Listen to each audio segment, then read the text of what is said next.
السلام علیکم دوستو، ویلکم ٹو آور چینل۔ انسان اپنے اس خاکی جسم کے ساتھ اس کرۂ ارض پر کئی ہزار سال پہلے آیا تھا۔ جس طرح بچوں کی پیدائش ایک رفتار سے ہو رہی ہے، اسی طرح انسانوں کے مرنے کے بعد بھی ایک خاص رفتار ہے، اور جب ایک انسان مر جاتا ہے تو اس کے عزیز و اقارب اس کو اپنے مذہب کے حساب سے تدفین کرتے ہیں۔ کچھ مذاہب میں لوگ میت کو جلا دیتے ہیں، جبکہ کچھ اس کو دفنا دیتے ہیں۔ ایک میت کی آخری رسومات ادا کرنا اس کا حق ہوتا ہے، جو کہ اس کے عزیز و اقارب کو ادا کرنا ہوتا ہے۔ بدھ مت کے ماننے والوں کا کہنا ہے کہ اگر تابوت میں میت کو دفنا دیا جائے تو یوں میت کو آرام ملتا ہے، اور اسی حقیقت کو جاننے کے لیے بدھ مت کے کچھ طالب علموں نے استاد کی قبر کو کئی سال بعد کھولا، لیکن تابوت میں سے ایسا کیا نکلا جسے دیکھ کر شاید کسی کو اپنی آنکھوں پر یقین نہیں آیا ہوگا۔ دارشی دورزو بدھ مت کا ایک بہت بڑا استاد تھا، اور اسے بدھ مت کے ماننے والے اپنا بڑا مذہبی پیشوا سمجھتے تھے۔ دارشی دورزو 1852 کو پیدا ہوا، اور 16 سال کی عمر میں ہی اس نے بدھ مت کی تعلیم حاصل کرنا شروع کر دی۔ داشی کے لیے ایک بات توجہ طلب تھی، اور وہ یہ کہ وہ جڑی بوٹیوں کے بارے میں علم حاصل کرنے کے لیے کافی تجسس رکھتا تھا، اور یوں اس نے جڑی بوٹیوں پر ایک وسیع علم حاصل کیا جو کہ شاید اس دور میں کسی کے پاس نہیں ہوگا۔ داشی کے علم اور اس کی روحانیت کو دیکھتے ہوئے اس کو بدھ مت کے لوگ اپنا مذہبی لیڈر ماننے لگے، اور 1911 میں داشی کو روس میں موجود تمام کے تمام بدھ مت کے ماننے والوں نے اپنا 11واں پیشوا منتخب کر لیا۔ داشی ایک غیر معمولی صلاحیتوں کا مالک استاد تھا، اور یہ بات بعد میں ثابت بھی ہوئی۔ داشی بہت ہی سخت اور مضبوط اعصاب کا مالک تھا، اور لوگ اس کی وجہ سے اس کی عزت بھی کرتے تھے۔ داشی نے پہلی جنگ عظیم میں اپنا کردار ادا کیا، اور جنگی فوجیوں کو کپڑے، پیسے اور دیگر امداد کے لیے ایک وسیع پیمانے پر چندہ کیا۔ اس کے علاوہ زخمی سپاہیوں کے علاج کے لیے داشی نے ایک ہاسپٹل بھی بنوا دیا۔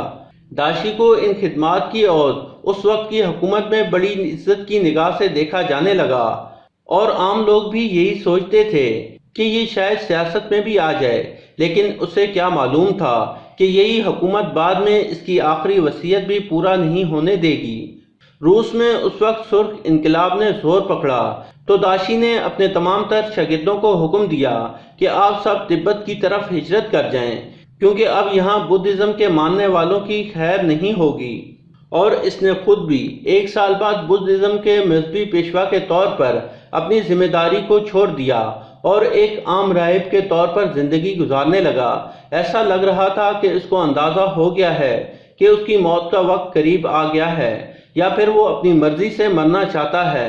خیر، اس نے اپنے تمام تر شاگردوں کو جمع کیا اور انہیں بتایا کہ اب اس کا وقت قریب ہے اور وہ مرنے جا رہا ہے۔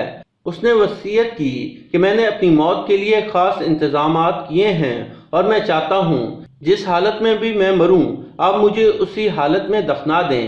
اس کے بعد اس نے اپنے تمام شاگردوں کو الوداع کیا، اور اپنے کمرے میں جا کر ایک خاص طرح بیٹھ کر اس نے اپنی آنکھیں بند کر لیں۔ کئی دنوں بعد جب اس نے اپنا کمرہ نہ کھولا تو اس وقت مجبوراً اس کے شاگردوں کو دروازہ توڑ کر اندر جانا پڑا۔ ان کو اپنا استاد مرا ہوا ملا۔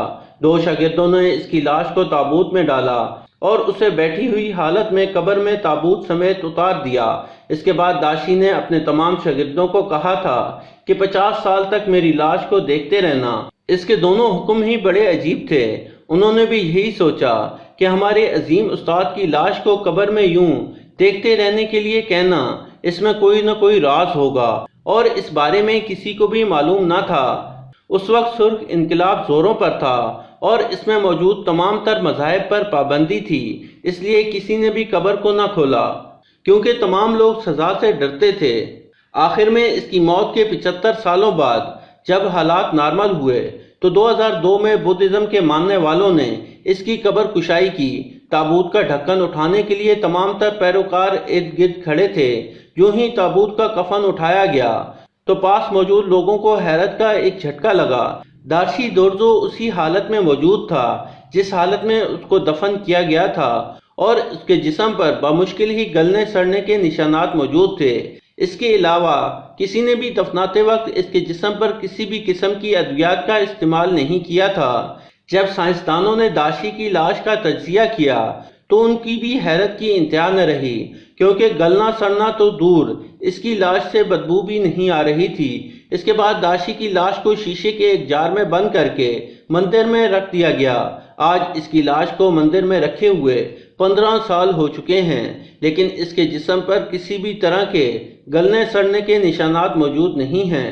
بڑی تعداد میں بدھزم کے پیروکار اس لاش کو دیکھنے کے لیے اس مندر میں ہر سال آتے ہیں۔ اس کے علاوہ اس کی لاش کے بارے میں کچھ عجیب افواہیں بھی گردش کرتی ہیں کہ اس کی لاش آنکھیں بھی کھولتی ہے اور مندر میں ادھر ادھر چلتی پھرتی بھی ہے، لیکن ایسا ہونا عقلی طور پر کسی بھی طرح نہیں مانا جا سکتا۔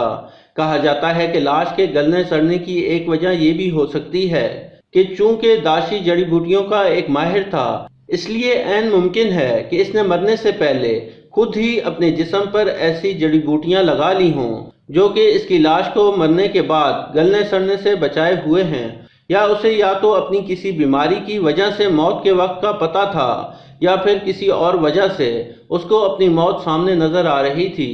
لیکن جو بھی ہو، وہ بدھ مت کے ماننے والوں کا ایک محترم شخص ہے۔ تو دوستو، یہ تھی ہماری آج کی ویڈیو۔